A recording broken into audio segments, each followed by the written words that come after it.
मला ना जेवणानंतर एवढी गाढ झोप येते की कधी एकदा बेडवर आडवी होते असं वाटतं. पण कितीही वाटलं तरी मी जेवल्यानंतर अंघोळ करते आणि मगच झोपते. मला काहीही खाल्ल्यानंतर, जेवणानंतर, नाश्त्यानंतर चहा प्यायलाच लागतो. नाहीतर माझं पोट भरले असं मला वाटतच नाही. या दोघी कुठे चुकतायत लक्षात आलंय तुमच्या? तुम्ही असंच काहीतरी करत असाल किंवा अपचनाच्या तक्रारी, वाढतं वजन, बिघडलेली हार्मोन्सची चक्र, वाढत जाणारी शुगर, आळसावलेलं शरीर, आखडलेले सांधे किंवा वारंवार येणारे मसल क्रॅम्प यापैकी काहीही जरी तुम्हाला जाणवत असेल तर आजचा व्हिडिओ खास तुमच्यासाठी शेवटपर्यंत पूर्ण बघा. सावध व्हा. चुकीच्या सवयी जर तुम्हाला काही असतील तर लवकरात लवकर सुधारा. नमस्कार, मी डॉक्टर अक्षता सप्रे आणि स्वरूप आयुर्वेद या आरोग्य, आहार, आयुर्वेद, व्यायाम या सगळ्यांविषयी साध्या सोप्या भाषेत माहिती देणाऱ्या माझ्या यूट्यूब चॅनलवर तुम्हा सगळ्यांचं मनापासून स्वागत.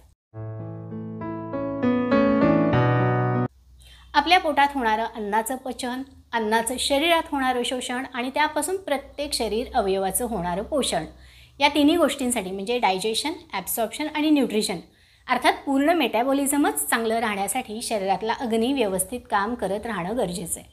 आता हा अग्नी व्यवस्थित काम करत राहावा म्हणून या अग्नीला विरोध करणाऱ्या, त्याच्या कामात अडथळा आणणाऱ्या काही गोष्टी आपण टाळायला हव्यात. अशा 5 गोष्टी ज्या आपण जेवणानंतर करतो त्या आपल्याला टाळणं गरजेचं आहे. त्या विषयात समजून घेऊया. यातली सगळ्यात पहिली गोष्ट जेवणानंतर आपल्याला टाळायची ती म्हणजे शयनम आणि आसनम म्हणजे जेवल्या जेवल्या बेडवर आडवं होणं किंवा नुसतं बसून राहणं आपल्याला टाळायचं आहे. आपण खाल्लेल्या अन्नाचा तोंडात चावून चावून त्याचा घास अन्ननलिकेतून पहिल्यांदा जातो त्या आपल्या जठरात. शास्त्रीय भाषेत याला आमाशय किंवा स्टमक म्हटलं जातं. याचा आकार थोडासा लंबगोल आणि उभट असा असतो. यात अन्न, पाणी, द्रव पदार्थ याचं मिक्सिंग सुरू असतं. खरं तर हा खाण्यापिण्यानं पाऊण भागच भरावा, 1/4 म्हणजे पाव भाग मोकळा ठेवावा, ज्यामुळे अन्नाचं मिक्सिंग छान होतं असं आयुर्वेदानं सांगितलं आहे. समजा आपल्याकडे एक भरलेला ग्लास आहे आणि हा भरलेला ग्लास जर आपण आडवा केला तर काय होईल? त्यातलं सगळं कंटेंट किंवा सगळं पाणी सांडून जाईल. तसंच आपल्या आमाशयाचं होतं. अर्थात आमाशयाच्या वर आणि खाली वॉल्स म्हणजे काही गोलाकार पेशी असतात ज्या हे असं उलट येणं थोडंफार थांबवू शकतात. पण भरलेलं पोट असेल तर मात्र अन्न ज्याचं प्रोसेसिंग मिक्सिंग चालू आहे ते मात्र अन्ननलिकेतून उलट दिशेने वर यायचा प्रयत्न करतं. छातीतून वर घशापर्यंत जळजळत येतं, घशाशी तिखट आंबट पाणी येतं, दात आंबतात किंवा ठसका लागतो असं सुद्धा होऊ शकतं. शिवाय याचा परिणाम म्हणून अन्न पचवण्यासाठी सिक्रीट झालेल्या पोटातल्या स्ट्रॉंग ॲसिडमुळं अन्ननलिकेच्या आतल्या नाजूक त्वचेला लालसरपणा येतो आणि अल्सर होण्याची शक्यता पण वाढायला लागते. म्हणून जेवणानंतर लगेच आडवं होऊ नका असं आयुर्वेदानं सांगितलं आहे.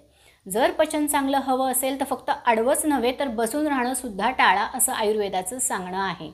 आतड्यांची गती एकसंध गती असते. पाण्यावर हळूवार येणाऱ्या लाटांप्रमाणे आपलं अन्न या पेरिस्टाल्टिक मुवमेंटमध्ये आतड्यातून पुढं जात असतं.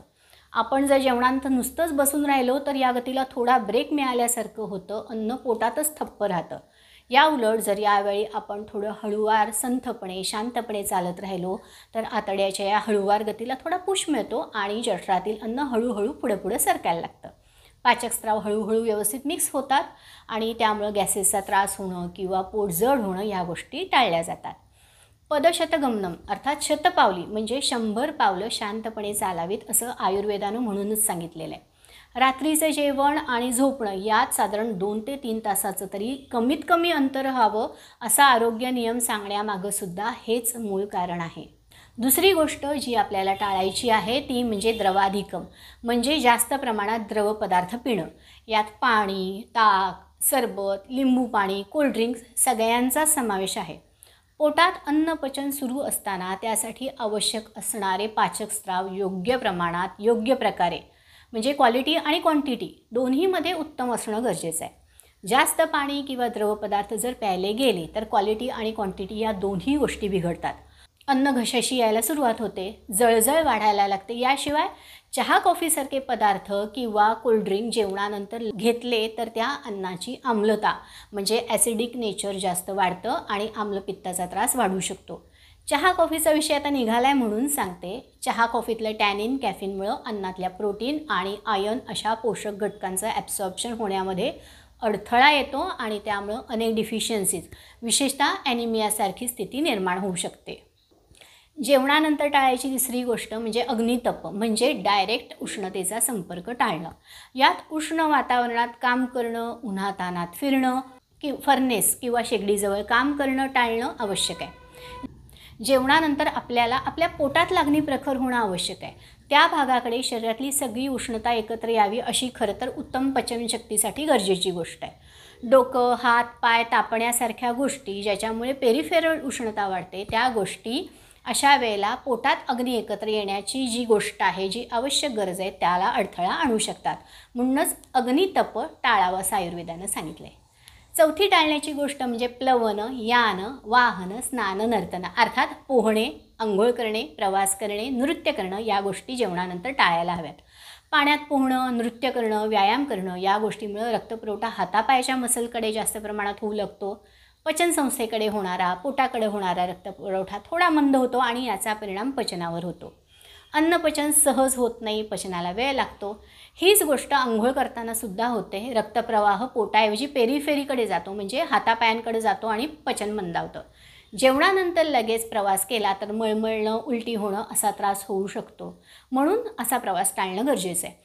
जेवणानंतर अंग वेडंवाकडं होईल अशी कामं करू नयेत किंवा विशेषतः महिलांनी जेवणानंतर वाकून कचरा काढणं, फरशी पुसणं अशा गोष्टी टाळायला हव्यात. योग रत्नाकर या आयुर्वेदिक ग्रंथात अन्न अस्थिर होण्याची कारणं सांगताना प्रवास, यान, वाहन हे सांगितलं आहेच. त्याशिवाय जेवणानंतर खूप प्रमाणात हसणं यामुळे सुद्धा अन्न अस्थिर होतं, ढवळल्यासारखं होतं, उलटी होते असं सांगितलं आहे. योग रत्नाकरमध्येच सांगितलं आहे की जेवणानंतर आयासप्रदायिनी कर्म म्हणजे शरीराला ताण देणारं, अतिश्रमाचं, अतिसाहसाचं काम अजिबात करू नका. पाचवी गोष्ट म्हणजे अभ्यास, अध्ययन करू नका. आता हे का करायचं नाही याचं कारण खरं तर खूप सोपं आहे. जेवणानंतर अभ्यास करून काही उपयोगच होणार नाही. जेवणानंतर रक्तपुरवठा जास्त प्रमाणात पोटाच्या भागाकडे म्हणजे पचनसंस्थेकडे येतो. तसा झाला तरच पचन पूर्ण होतं, हे आपण मगाचपासून बोलतो आहोतच. म्हणूनच शरीरामध्ये आयडियली अशी सिस्टीम तयार केली आहे की जेवणानंतर हातापायाकडे, मेंदूकडे रक्तपुरवठा कमी होऊन मॅक्झिमम रक्तपुरवठा, मॅक्झिमम एनर्जी पोटाकडे जावी. तशी ती जाते. म्हणून जेवणानंतर थोडी ग्लानी, थोडा आळस, थोडी डुलकी येते. मेंदूकडे होणारा, डोळ्याकडे होणारा रक्तपुरवठा कमी होतो. अभ्यास करताना जे कॉन्सन्ट्रेशन व्हायला हवं, जी एकाग्रता यायला हवी ती येत नाही. आकलनशक्ती तात्पुरती कमी झालेली असते. त्यामुळे काही वाचलं, अभ्यास केला तर ते समजेलच आणि लक्षात राहील असं नाही. म्हणून ज्याचा उपयोग नाही ते टाळलेलंच चांगलं.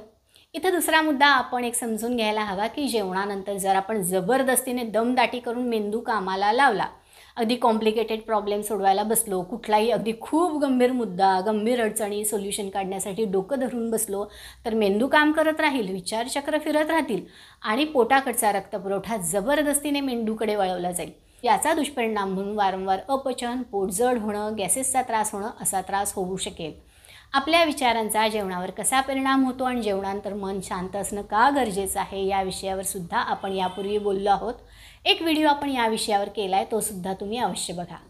तर अशा या 5 गोष्टी ज्या आयुर्वेदानं आपल्याला जेवणानंतर टाळायला सांगितलेल्या आहेत त्या आज आपण या व्हिडिओमधून समजून घेतल्या.